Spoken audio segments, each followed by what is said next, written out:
ঋষিদা, কি গো তুই সকাল থেকে মন খারাপ করে বসে আছো, এদিকে ভাত কাপড়ের সময় হয়ে এলো। যাও তুমি তাড়াতাড়ি যাও তো বাবা, চট করে চান টান করে রেডি হয়ে নাও। মন্টুদা, তোমার কি ব্যাপার বলো তো? আমার ভাত কাপড় হবে কি হবে না সেই নিয়ে তোমার এত মাথা ব্যথা কিসের? এই দেখো তুমি আমার উপরে অযথা রাগমাগ করছো। বড় বৌমুনি বললেন যে তোমাকে বলার জন্য যে তুমি তাড়াতাড়ি চান টান করে তৈরি হয়ে আচ্ছা যাও। বেশ, তোমার বলা হয়ে গেছে, তাহলে এবার তুমি আসতে পারো প্লিজ। মন্টুদা, তুমি যাও, আমি কথা বলছি ওর সাথে।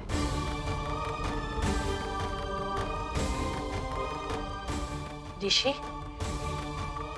মন্টুদা এবারে কত পুরনো লোক, তুই এভাবে কথা বলছিস ওনার সাথে? আর এই অনুষ্ঠানটা হচ্ছে তোর ঠাম্মির ইচ্ছে অনুসারে। ওনার কথার অবাধ্য হলে উনি দুঃখ পাবেন মনে।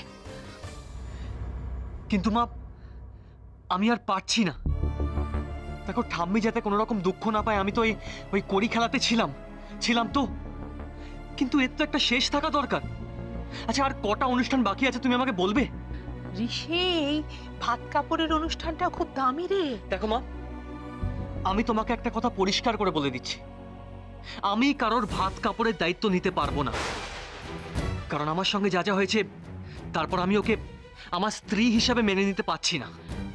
ঋষি, ঋষি, আমি বুঝতে পারছি বাবা তোর মনের কষ্টটা কি, আমি জানি। মা, মোহরের এর আগে একটা বিয়ে হয়ে গেছিল কিংবা ওর সাথে অন্য কারোর সম্পর্ক আছে, এই ভেবে আমি কষ্ট পাচ্ছি না। আমি কষ্ট পাচ্ছি এই ভেবে যে বিয়ের আসরে আমাকে যে কথাগুলো শুনতে হলো, সেগুলো মোহর আমাকে নিজের মুখে কেন বলেনি আগে। বললাম তো, আমি বুঝতে পারছি তোর মনের কষ্টটা।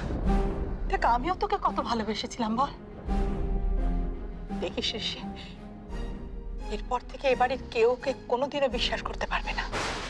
তাহলে তোমরা সবাই মিলে আমাকে কেন জোর করছো এইসব অর্থহীন অনুষ্ঠানের জন্য? আচ্ছা বাপ, এগুলো করার কি কোনো মানে আছে? ঋষি, আমিও কিন্তু মন থেকে এই অনুষ্ঠানটাকে মেনে নিতে চাইনি। শুধুমাত্র তোর ঠাম্মির কথা কোনোদিনও অমান্য করিনি, তাই ইচ্ছের বিরুদ্ধেও সাই দিয়েছি আমি। এবার ঋষি দেখ, তুই বড় হয়েছিস, তোর ধ্যান ধারণা হয়েছে। তোর ঠাম্মির কথাটায় কতটা সাই দিবি কি দিবি না সেটা তোর ব্যাপার।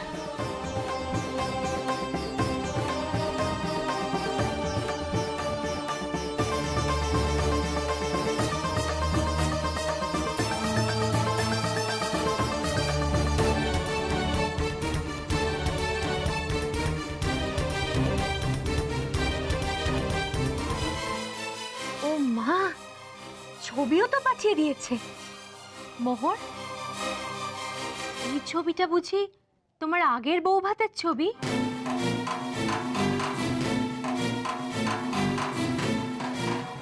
এই গলার হারটাও তো দেখা যাচ্ছে এই ছবিতে। হ্যাঁ, তাই তো।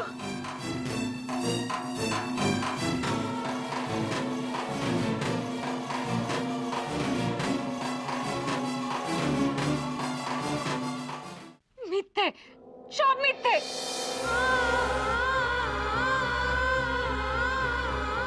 এর আগে আমার কোনোদিনও বউ ভাত হয়নি। আর এই হারটা আমি কখনো চোখেই দেখিনি। এই তুমি থামবে মোহর, অনেক হয়েছে অনেক। আচ্ছা কি বলো তো, আমাদের কি তুমি বোকা ভেবেছো? এই তো এই হাতটা পরে এই ছবিটা তুলেছো তো এই নিখিল বলে ছেলেটার পাশে দাঁড়িয়ে হাসি হাসি মুখে, এখনো তুমি বলবে? বিশ্বাস করুন, আপনারা সবাই আমার কথা বিশ্বাস করুন, আমি এক বর্ণও মিথ্যে কথা বলছি না। এই ছবিটা, এই সমস্ত কিছু ওদের কারসাজি। আমি এই হারটা কোনোদিনও চোখেই দেখিনি। তোমাকে যখনই বিশ্বাস করতে চাইছি তখনই একটা না একটা লুকোনো মিথ্যে সামনে এসে যাচ্ছে। তোমাকে কি করে বিশ্বাস করি বলো তো মোহর? দেখ দেখ ঋষি, কিরকম গলা বাজিয়ে বলে যাচ্ছে নাকি সব মিথ্যে কথা। আচ্ছা তুমি কি ভেবেছো? হ্যাঁ, তুমি সারাক্ষণ ধরে কান্নাকাটি করে যাবে আর নাটক করে যাবে আর আমাদের সবাইকে বোকা বানাবে, ঋষিকে বোকা বানাবে? কি ভেবেছোটা কি বলো তো তুমি? এরপরেও তুমি বলবে যে এই পরিবারের সবাই তোমার উপর মিথ্যে সন্দেহ করছে? হ্যাঁ, আর তুমি একমাত্র সত্যিটা বলছো। আমি তোমার কাছে হাত জোর করে বলছি, তোমার পায়ে পড়ছি ঋষি, তুমি প্লিজ এসব বিশ্বাস করো না। এই সমস্ত কিছু মিথ্যে। তুমি একদিন না একদিন ঠিক বুঝতে পারবে। সব প্রমাণ হয়ে যাবে যে এই সমস্ত কিছু আমার বিরুদ্ধে একটা চক্রান্ত। ও চুপ চুপ, তুমি অনেক কথা বলে ফেলেছো।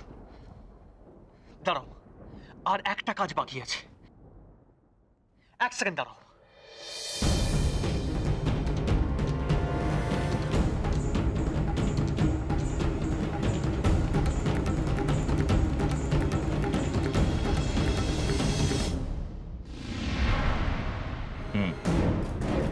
না, ওকে কনফার্ম করে দিও। Right, get it done. I don't know how. Yeah, get it done fast. আমাকে ডকুমেন্টসগুলো পাঠিয়ে দেবে। I'll check it. Alright. Welcome welcome Nikhil, বসো। Thank you. Good morning. Very good morning. How are things? ঠিকঠাক। হোপ ওই বাড়িতে এতক্ষণে ঝড় নেমে গেছে। Think so.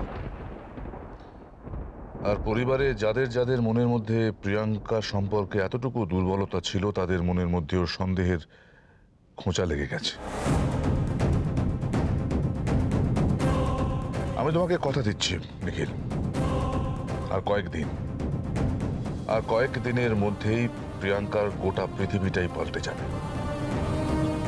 ওই পরিবারে আর কেউ অবশিষ্ট থাকবে না যে বা যারা প্রিয়াঙ্কার পাশে থাকবে বা ওর হয়ে কোনো কথা বলবে।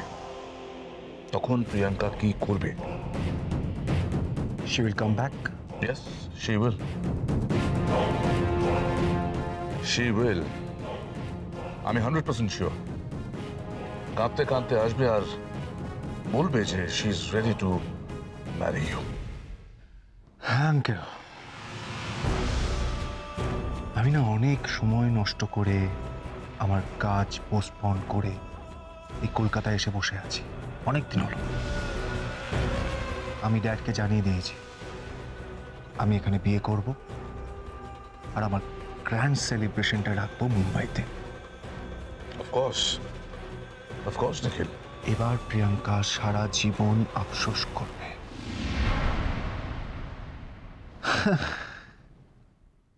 এবার বুঝতে পারবে যে বিয়ের মণ্ডপ থেকে উঠে পালিয়ে যাওয়া আমার সম্মান নষ্ট করার শাস্তিটা কি।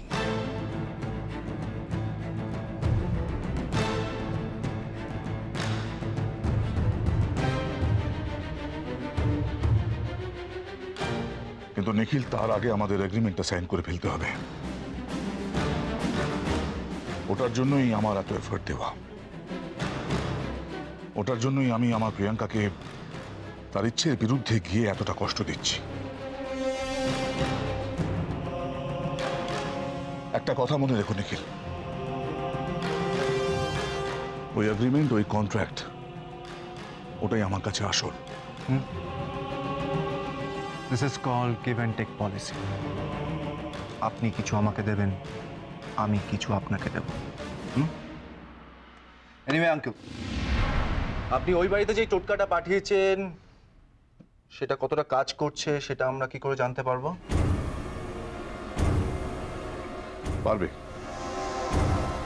পারবে নিখিল। আর কিছুক্ষণের মধ্যেই হয়তো আমার কাছে খবরটা চলে আসবে। Till then just relax and wait.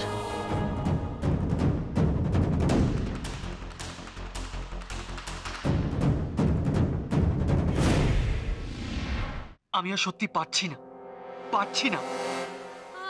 যেভাবে তুমি আমার জীবনটা শেষ করে দিয়েছো, আমার পরিবারের সকলকে এত কষ্ট দিয়েছো, আমি কিন্তু সেটা কোনোদিনও ভুলতে পারবো না। শুধু হাত জোড় করে অনুরোধ করছি, মোহর তুমি দয়া করে এই বাড়ি থেকে চলে যাও প্লিজ।